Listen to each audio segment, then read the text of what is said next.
Hello and welcome to the South Asian Insider Weekly in print, on our website, on YouTube, Facebook, and many other social media platforms, including X.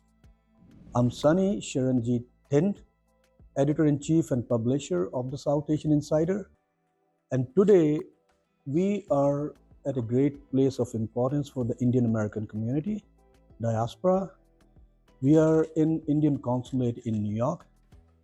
I'm sitting right here with Ambassador Binaya Pradhan, who, since he came to New York, has initiated so many programs to attract and make Indian American community feel at home right here. And I'm personally a witness to it. So we're going to talk today some of the issues which are very important to Indian American community, mainstream American community, and US-India trade relations, educational relations, and many other issues of importance. Ambassador Pradhan, welcome. Thank you so Thank much you. Thank for you your for time. joining us. Please, in the beginning, tell us something about your career. How did it all start?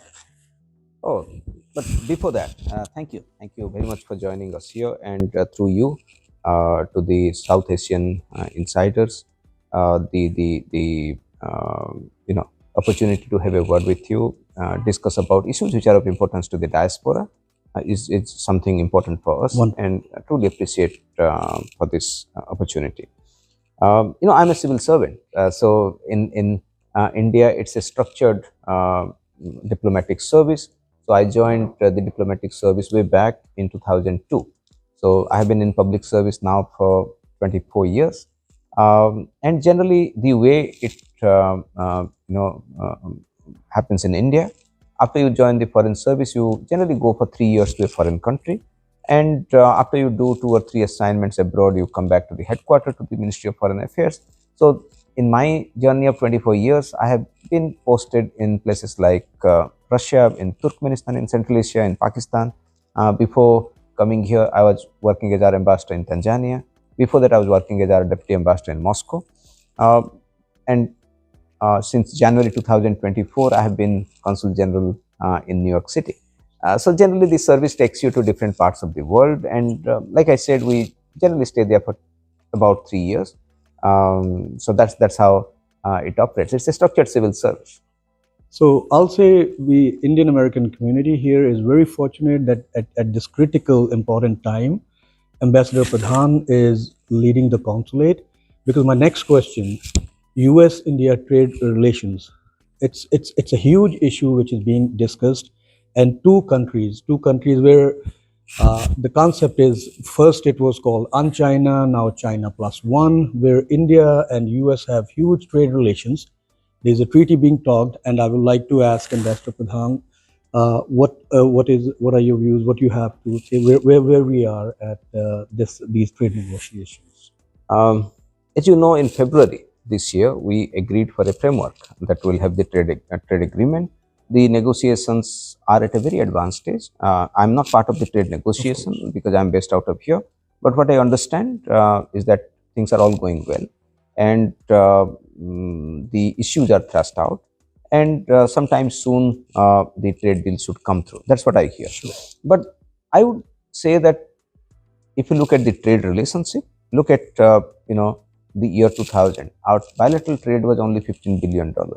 Yes. And last year, when Prime Minister Modi came to Washington D.C. and he and President Trump set a target to take our trade to $500 billion. So that sets the kind of tone. That is the trajectory. So imagine from $15 billion to last year 220 billion, and this year. Yes. Last year, despite the ups and downs in tariff, the trade went up to $240 billion. So there is an increase in trade every year, both on goods and services, and the bilateral trade is becoming more and more balanced. So I would say trade relationship is doing well, and we are ambitious that we'll be reaching a target of $500 billion by 2030. That's the target set by the two leaders. Are there any particular? There was an issue. I was in India, and here also there's some particular project products and Mhm. services. Like India has IT services. Right. US wanted to export more bourbon Mhm. because are there any particular products or services which you are at liberty to talk, like which India is looking forward to export to US or import from, so that this trade matches its $500 billion target? See, look at the fundamentals of our trade. The good thing is that India and the United States are complementary when it comes to trade. Sure. By and large, if you look at our strength, the products that India can export and the products that United States can export are kind of complementary. And in some cases, there is a very symbiotic relationship. For example, we import good amount of uncut diamond and gems and jewelry from here, Sure. and it gets polished in India and it comes back here, right? Okay. So we import a heavy amount of those products from here. We do value addition, we bring it back here. So if you look at pharmaceutical products, we produce generic pharmaceutical products. United States doesn't produce generic pharmaceutical products. So the nature of trade, including in sectors like agriculture that you Yes. mentioned, we are complementary in nature. So it's not a competitive kind of Absolutely space. not. Yeah. So I don't see a big problem in kind of settling any particular sector. Like I said, I'm not part of the trade negotiation, but fundamentally, I would say it's not a very difficult proposition. There would be no such big areas where the two sides would be competing. Wait. So as Ambassador Pradhan said, like he's very confident the way trade talks are going, we will have very soon a good trade agreement which will be to the liking of both countries, as Prime Minister Modi and President Trump also on a personal level have very good relations. The second topic which I will move on, of course, but before that, on the first topic, I would like to congratulate you under your leadership. The consulate has been doing a lot of trade-related events, Yes. which we, as a part of the media, we hadn't witnessed it before. And again, of you and all the consulate staff deserve congratulations because it's a lot. It takes a lot of efforts, right? CII, FICI, and a lot of other delegations. It takes a lot of efforts. I'll move on to my second question, which is, of course, you have kind of taken suggestion to the heart from the community about the visa, PIO, OCI issues of the community and taken it to their doorsteps. And there was an event actually right in my neighborhood in Hicksville where Ambassador Pradhan was there, where consulate actually comes to your doorsteps. We never heard of this thing previously. So would you like to say some of those about that? The if you look at the diaspora site that we deal with today, from the New York consulate, when I came, we are dealing with 2.4 million strong diaspora. In other words, out of 5.4 million people, 2.4 million people live in this region. Now, as you know, when Prime Minister came in September 2024, he announced that we'll set up new consulates. And as part of that, now in Boston, we have a full-fledged consulate which is operating. But despite that, now this consulate is dealing with 2.2 million strong Indian diaspora. So last year, the government decided that we need to further, kind of make the process easy to access. That is the reason last year we opened one satellite center, if you remember, in Edison in New Yes. Jersey. We opened one in Boston, but like I said, Boston now has become a full-fledged consulate. And then we opened one in Columbus, Ohio, so that people from those far off places, and Edison is not a very distant place, but then Yes. there is a big number of Indian diaspora members live there. Absolutely. So that was the philosophical approach, that Indian diaspora, wherever they are in good number, they should be able to access Indian consular services at each. That is the idea. The consulate at your doorstep is a similar initiative, that once a while we go to places where we find requests from Indian diaspora. While they can come here, it was only 45 minutes, your place in Hicksville. Yes. But we thought it would be good to go to the community, because it also provides us the full day to interact with the community, hear about their issues, hear the challenges they face while they access Indian consular services. Most of them are technical challenges, but and many a times it becomes a subject of interpretation. Sometimes they have challenge in terms of accessing documents. So when we go to the locality where the diaspora lives, it becomes a very informal, easy conversation. We try to find a solution on the spot there. That's what we did there. And I'm so happy that in Hicksville, we had a good number of people who came for consular services that day. Absolutely. But the approach of the consulate here is what the larger approach of the government of India is, that Indian diaspora, whether they are holding Indian passport or they are holding American passport, they should feel that this consulate is there to serve them. And whether we open the consulate on Saturdays and Sundays, which we open since last more than 2 years now, every Saturday and Sunday the consulate opens for 2 hours to provide emergency services to people who need emergency services. So that is also part of that same initiative. So our effort has been that while the diaspora is growing in size and new members are joining every year, and the need for their travel, need for their documentation, attestation, OCI card, visa services, passport renewal, all these things are there to deal with. That is the approach that we open satellite centers, we go to their doorstep in the different regions, like we went to Hicksville, and we also open on Saturday, Sundays, so that people find it easy to access us. And community's response, I'm sure, must have been overwhelming. Yes. Yes. And as Ambassador Pradhan said, this was initiative of course, this was this whole administration of Prime Minister Modi has been very, very forthcoming to attract, as Ambassador Pradhan said in 2024, when Prime Minister said like we need to do more to make our Indian, our community, which is basically sometimes we call their ambassadors of Indian community as well, goodwill ambassadors, to make them feel at home. I call it like they should feel like when you are dealing with a consulate official, you're dealing with someone from your Matrubhumi, like back home. And this is again, congratulations to you. That brings to the third topic, and which is of course very, very important. I was told consulate has reached out to warn the community of members at large. Like there are a lot of spamming and phishing, Yes. things happening, scams happening, spams happening, which is also affecting relations between mainstream and Indian American community. Because a lot of, if we go to the heartland, a lot of time those when it comes with the anything related with IT, phone calls or this, most people think India, because their top of the mind is like, oh, India is king in IT. So it's a wonderful initiative you have taken, like warning the members of the community. Would you like to tell us like what consulate is doing to prevent these kind of like frauds which are happening when callers try to impersonate consular officials? Yeah. Now, this is something we are worried of. In fact, we have been now for more than a year doing regular campaigns, both in social media, both in our community interactions. We have been sending letters and the videos to the community leaders that they need to sensitize Indian diaspora members not to fall for these kind of scamsters. Sure. Like of late, I see now people making telephone calls, impersonating themselves as officials from San Francisco consulate. Yes. Earlier, they would do that in the name of Consulate General of India in New York. Now, these are people who are trying to exploit kind of a communication gap, or exploit, in some stages, people who are genuinely, these are innocent, Yes. good people. They feel that okay, if the consulate is calling us and asking us for personal information, they're providing, and then Yes. they get exploited.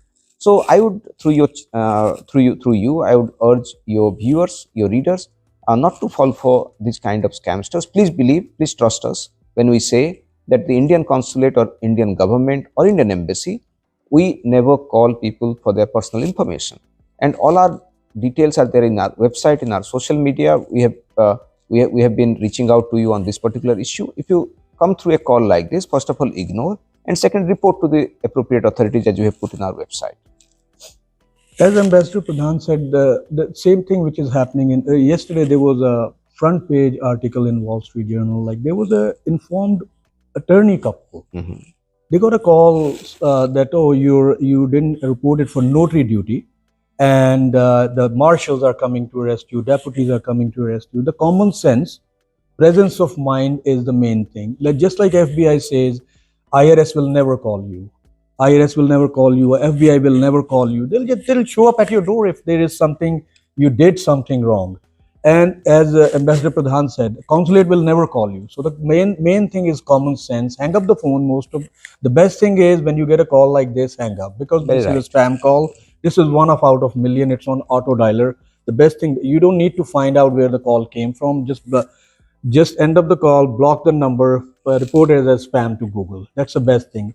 And the consulate has been going out of its way. We receive emails, we receive calls like to inform the community. And as a part, we post it on our Facebook page, and a lot of people interact with that as well. Thank you. And thank you for doing that. That brings me to another topic, which is, of course, I we did get invite, and you guys have been doing a wonderful job in US India Trade Portal. Trade portal, where like basically there's a trade portal.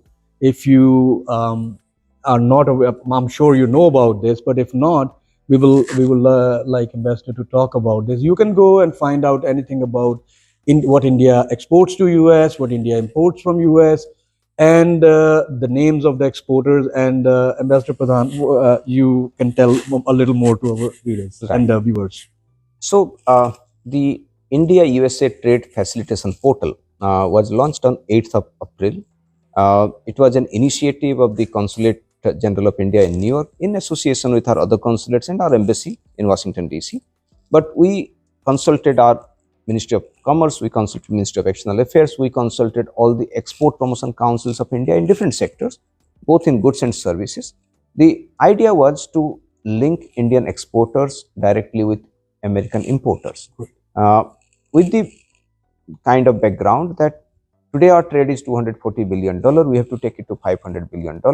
We cannot do that without bringing new products to the table, without bringing new exporters and importers to the table, and also without bringing new ways of doing trade. Sure. Just by doing the conventional way of trade, you cannot go for an increase like that.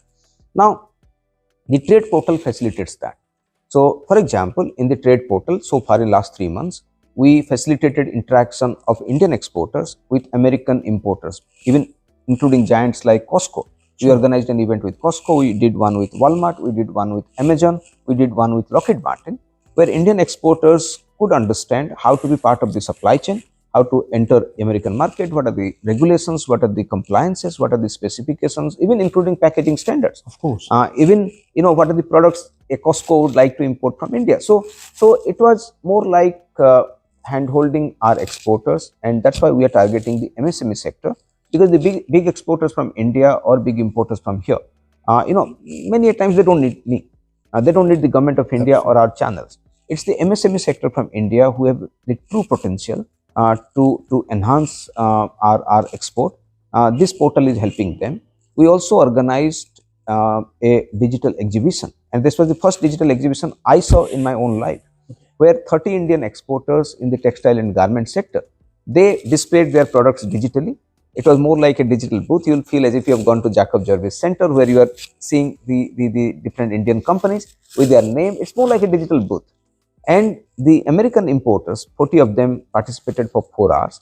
They saw the product, they saw the catalog, they saw the video, they interacted with them, they had question and answer. Except for touching the fabric, it was almost like a real exhibition. So we plan to do it sector wise as and when we go ahead, and all our consulates are taking that. Like for example, the Costco interaction was done by Consul General in Seattle. The Lockheed Martin was done by Consulate General in Atlanta. Our embassy in Washington D.C., they organized one with the automobile spare parts. Sure. So it's a team effort of Indian consulate and other Indian consulates and embassy to link Indian exporters with American importers, where both sides benefit. Here, the importers would get authentic Indian exporters, ours will get authentic Indian importers. So, as Ambassador Pradhan said, like it's a virtual experience. In the trade portal, it's a virtual experience where, except touching the product itself, you can find out everything about that product. And if you're sitting in India, you're sitting in US or anywhere around the world, you want to import anything from India, you want to export something there, the information is there. And especially in today's virtual economy, where you can work from anywhere, this is such a wonderful opportunity, presented, of course, conceptualized by the government, brought to you by the Consul General. So here is, why not take benefit of this opportunity? Go to log on to this portal.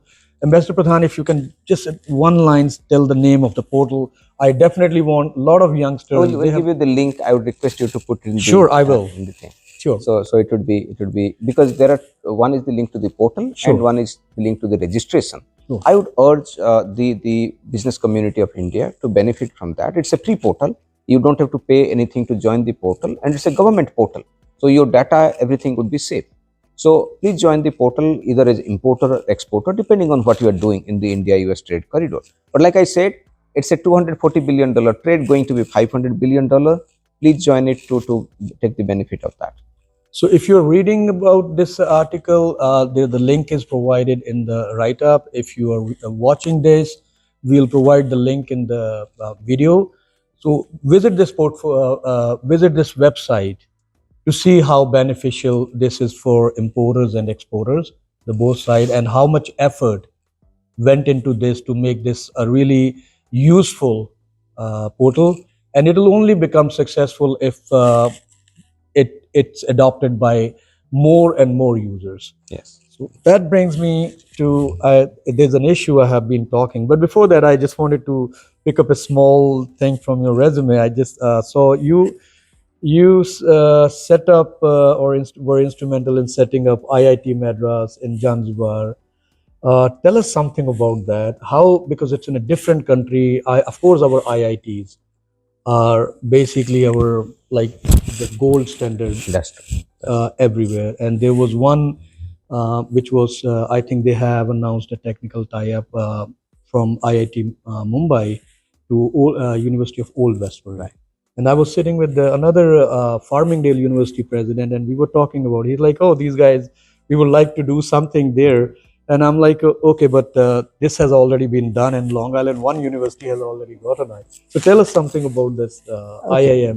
IIT. Sorry. The government of India came up with national education policy in 2021, and the national education policy allows Indian premier institutes, whether it is IITs or IIM, to go and open campuses outside India. So the first campus was opened in Tanzania. I happened to be High Commissioner of India at that point of time there. And it was opened in a beautiful place called Zanzibar. It's a beautiful island in Indian Ocean. And the first batches for both undergrad and postgrad were on data science and AI. And it created a lot of excitement in the East African community, in the region of East Africa, because data science and AI, artificial intelligence, was very new at that point of time when we started. And the first batch has already got absorbed. They got good jobs, the people who did masters there. So that was the first IIT which was set up as part of that policy of Government of India. The second one was set up in Abu Dhabi, in UAE. That is IIT Delhi. The first one is IIT Madras. Second one is IIT Delhi. So there are thinking going on that we should explore possibilities of opening IITs wherever there is a need and an opportunity. The one that you are referring to, IIT Bombay, having a LOI with SUNY Old Westbury. It's an early stage they're discussing. If both sides find a mutually agreeable model, then that is the idea. To kind of think of doing a collaboration where IIT Bombay can offer courses. But I would say it's early days that they are now doing the discussions, and if all goes well, we'll head towards that. So for viewers who don't know much, or the readers, like you said, the IIT Bombay will introduce some courses. It could be otherwise as well, like SUNY Old Westbury may also offer some courses in India or online for Indian students. Or no, that's a very good point. Sure. See, I'm or maybe it's just speculation. I don't want. No, I'm a strong believer that we need to take American universities to India. Sure. The government has been encouraging. If you look at the numbers today, I think 17 foreign universities have opened campuses in India, including Illinois Institute of Technology from Chicago. So they're going to offer classes from September this year in Mumbai. So the government of India is encouraging more and more prestigious universities from around the world to come and open campus in India. We are discussing with several universities from this region. It is not appropriate to take names, but of course that includes very well-known names also. So they're in different stage of discussion, negotiation with the regulators, with the places where they plan to set up campus. And it's a healthy thing, because so far we saw the student mobility happening in one direction, that Indian students would come to study in the United States. And now I'm so happy to see that many American universities are considering to open campus there, so that Indian students who may not be willing to come this side, they can get American education while they are living in India. In India. So it's a good thing. So in principle, I would welcome any American university to open campus. In fact, during my meetings with university leaderships, Sure. that is my first point, that why don't you consider to go and open a campus in India? So, as Ambassador Pradhan said, if you're reading about this or you're watching this, you're welcome. If you're an American university or you are an official who makes decisions about it, you are welcome to reach out to the consulate to get more information. If you're considering expanding into India, where we have a huge number of youngsters. Education is main important of any Indian family, in either in India or either in America. So you're welcome to reach out. The other part of the question was, which of course is main, Indian students in American universities. We have all seen recently we had huge number of Indian students in America, and recently because of some, I'll say, misplaced notions. Students never steal jobs. Students come here for a better education. They spend. In fact, I'm from a smaller city in Punjab. Last time I went in, parents approached me. Their son was coming to Columbia University. I never imagined, like in from Kapurthala, somebody is spending this amount of money, and they said, like, Sonny, can you guide? I said, I don't need to guide once he's in United States, he's in New York. He'll be on his own. But I did my best. So students come up with their own money. They come up with their own brain and intelligence and everything.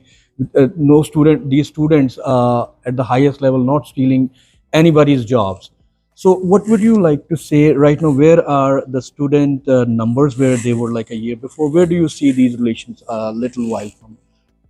I'll see this in a longer perspective. Sure. I would say if you look at the number of students, it's steadily growing.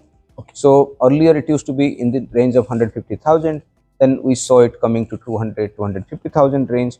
For last 3 years, it is above 300,000.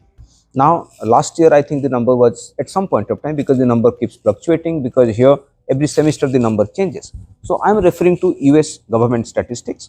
Today, as per the US service report, the number of Indian students in the United States would be roughly 341,000. And like you rightly said, it's a big number. Yes. It's a big number, and this number has been growing. And having visited more than 24 universities, I have seen that in all well-known American universities today, Indian students form a sizable number. Yes. Among the foreign students. So, but the other thing, whenever I interact with the American universities and ask them about our students, unambiguously they say good things about our students. That our students focus on studies, they are law-abiding, they are people who make the institute proud. So generally you hear good things about our students from the universities. But like I said, now we are encouraging American universities also to open campus in India.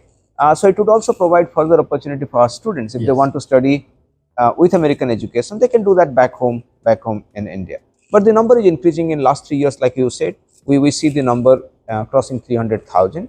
We'll see. Our view would be that more and more American universities, including the Ivy Leagues, should open campuses in India, so that students have both choices, either to come here or study in India. So as you heard, don't believe the headlines. Those headlines are there to grab attention. It's sometimes those headlines are with a picture clickbait. The number of students either is steady or it's growing over the last 3 years. Indian students have been financially dependent. They make the institution proud. And then they go on to settle in the career, go back, expand into their career in India. And now, as India has been reaching out to get more American and Western universities of repute in India, so the whole sector is growing. As I said, don't believe the headlines. This is another coming. I saw I was reading your bio. You were chief of staff of at one time minister to petroleum and natural gas. We are right now in an era timing where U.S.-Iran conflict is ongoing, and the main thing is about the energy and energy independence of India. U.S. president took one step where where India was granted relief from sanctions on Russia to buy more oil. India, there is a publication out of India Today. I read it avidly since I was like 10 years old. The last few issues have been not on nothing but main importance. India, how does India get energy independent? Would you like to say something on this one? Good that you asked me. I spent 5 years in that ministry, so I always like to talk about it. Sure. But let's come as a diplomat serving in the United States. Let me first tell you the growing nature of India-US energy partnership. Sure. In 2016, like I joined the Ministry of Petroleum in 2014. If you look at India's import of energy at that point of time from the United States, it was zero. Yes. And somewhere during 2016 to 18, India started importing both LNG and crude oil from the United From the States. United States. And then we started importing petroleum products also. So today, if you look at our relationship, you look at our trade numbers, US is a major supplier of crude oil, major supplier of LNG, major supplier of even LPG. Sure. After the Iran war, we are now importing bulk of our LPG from the United States. So we appreciate that partnership, Sure. and this energy partnership is growing. It's only the import part I'm saying. Sure. There is a lot more happening on technological side. You'll find major American companies working with Indian companies to deal with the technology related to oil and gas on various means. So it's a comprehensive energy partnership, and I see great prospects in that. And India, as you know, is a big country. Our energy requirements are increasing. We are a fast growing economy. So going forward, you would see only more and more energy cooperation happening between India and the United States. That concludes our interview with Ambassador Pradhan. As you have seen, watched this soul, we have touched upon many important topics, which are of course of utmost importance not only to Indian American community, but to Indians sitting in India, Americans sitting here, how these two countries, US and India, been there, they've done things for each other, and in the future looks promising under two great leaders, President Trump and Prime Minister Modi. And of course, Indian consulate in India, which is of course every Indian American's matrbhumi, your own homeland. Feel free to come if you have any issue, if you have any suggestion, you want to do business, you want to visit India. This is your own home. Thank you, Ambassador, for that. Thank you so much. Thank you so much.